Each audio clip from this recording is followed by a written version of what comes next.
Part 12 में हम देख चुके हैं जिया ने सीचोंग से माफ़ी मांग ली थी और सीचोंग जिया को कंपटीशन करने के लिए कहता है।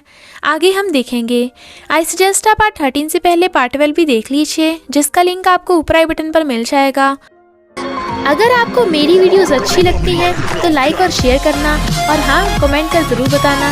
और ऐसी ही नई नई लेटेस्ट वीडियोस देखने के लिए हमारे चैनल को सब्सक्राइब भी कर देना।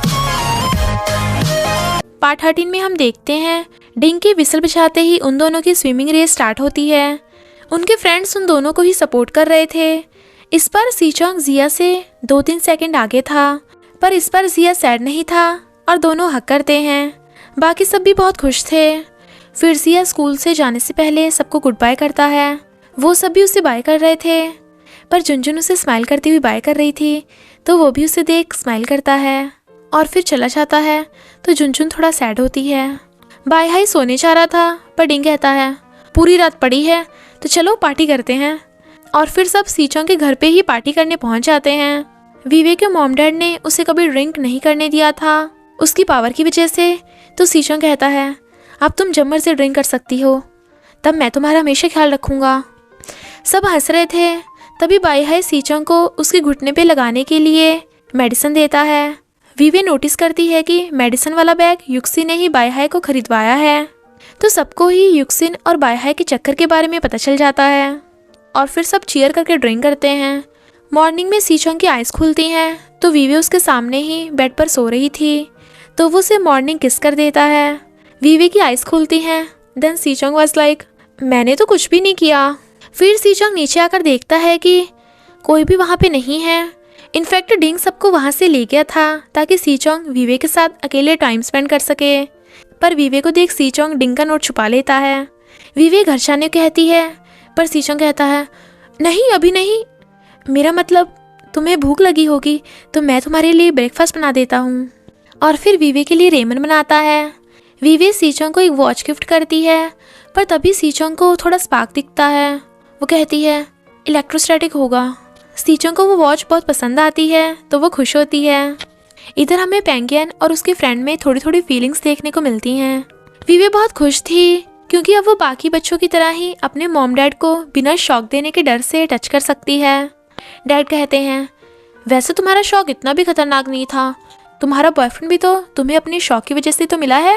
वो कहती है डैड मैंने सीचोंग को वैसे शॉक नहीं दे रखा, वो मुझे सच में लाइक करता है। पर डैड तो मजाक कर रहे थे। मॉम कहती हैं भले ही तुम ठीक हो, पर अभी तुम्हें थोड़ा केयरफुल रहना चाहिए। तो वो हाँ करती है और फिर सब बहुत खुश थे।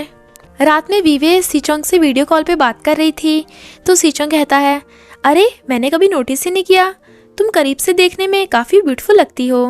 वो कहती है तो तुम्हारा मतलब है मैं पहले अगली थी। वो कहता है नहीं तो मुझे पहले तुम्हारी तारीफ करना नहीं आता था। तो वो हंस पड़ती है। वो कहता है कल मैं तुम्हें लेने आऊँगा और हम दोनों कैंपिंग पे चलेंगे। तो वो कहती है ओके गुड नाइट। वो कहता है गुड नाइट पिकाचू। फिर भी वे लैपटॉप चलाने लगी थी, तभी उसके हाथों से स्पार्क निकलता है, जबकि उसकी हार्ट बीट तो नॉर्मल थी। तो वो काफ़ी टेंशन में थी। मॉर्निंग में मॉम देखती हैं कि वीवे की बॉडी से स्पार्क निकल रहा है और थोड़ा सा टच करने पे उन्हें शॉक लगता है। वीवे कांप रही थी और मॉम परेशान। फिर मॉम डैड उसे डॉक्टर के पास लेकर आते हैं और सारी बात बताते हैं। डॉक्टर वीवे से सच्चाई पूछता है तो वो बताती है कि मैंने वो सारी दवाई एक साथ खा ली थी। मॉम वीवे पर गुस्सा करती हैं तो डॉक्टर कहता है पहले हार्ट बीट बढ़ने से स्पार्क का पता चल जाता था, पर अब तो हार्ट बीट नॉर्मल है, तो कभी भी किसी को शॉक लग सकता है। तुम्हारी बॉडी को स्टेबल करने के लिए मैं मेडिसिन दे देता हूँ, पर वो इतनी जल्दी असर नहीं करेगी। तो बेहतर होगा तुम कुछ महीनों के लिए भीड़ वाली जगह पर ना रहो, ताकि बॉडी में कुछ सुधार आ सके। फिर वीवे मेडिसिन खा लेती है। सीचोंग बाहर उसका वेट कर रहा था और उसे हक करता है और पूछता है तुमने रेनकोट क्यों पहन रखा है। वीवे कहती है वो आज बारिश हो सकती है ना, इसलिए पहन लिया।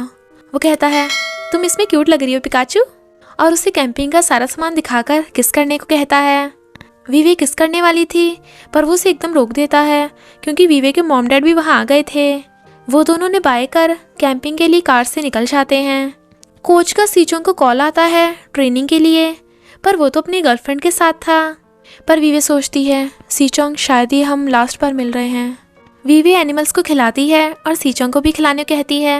वो थोड़ा डर रहा था तो वो उसकी हेल्प करने लगी थी, पर सीचोंग को उससे थोड़ा शौक लगता है। वो कहती है इलेक्ट्रोस्टैटिक होगा।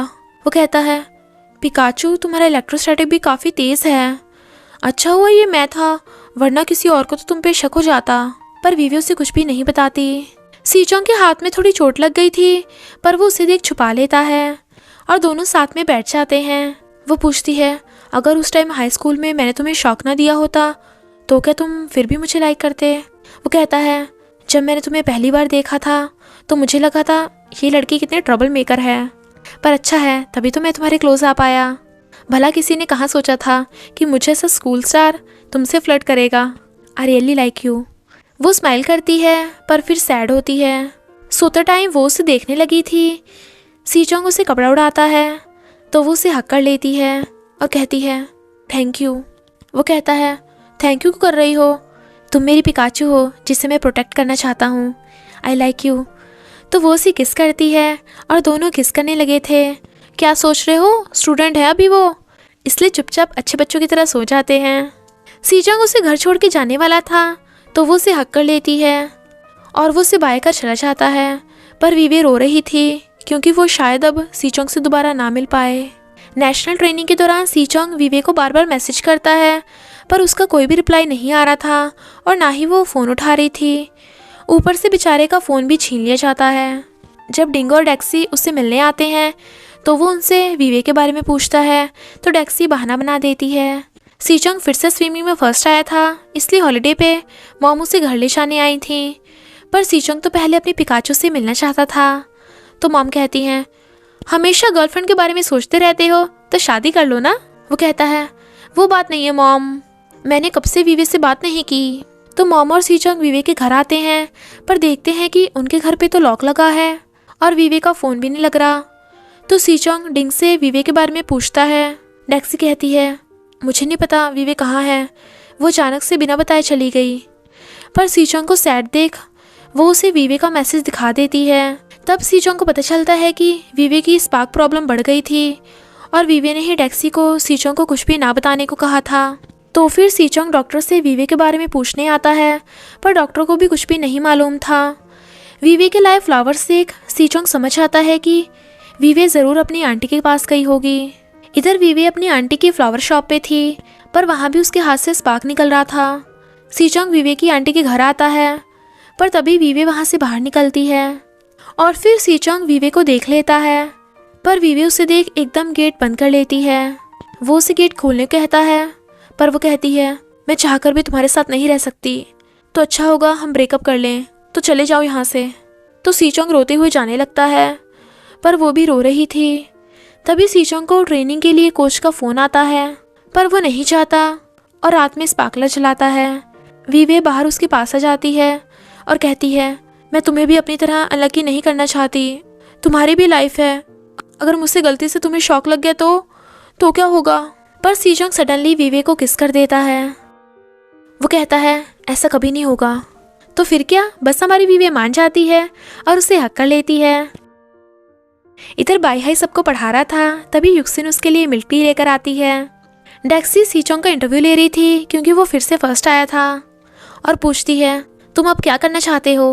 वो कहता है शादी, वो भी वीवी के साथ।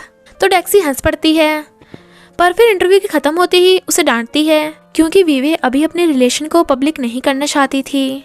सीचोंग कहता है वो नहीं चाहती, पर मैं तो चाहता हूँ, कितनी लड़कियाँ मेरे पीछे पड़ी हैं, मैं तो बस वीवी को प्रोटेक्ट कर रहा हूँ।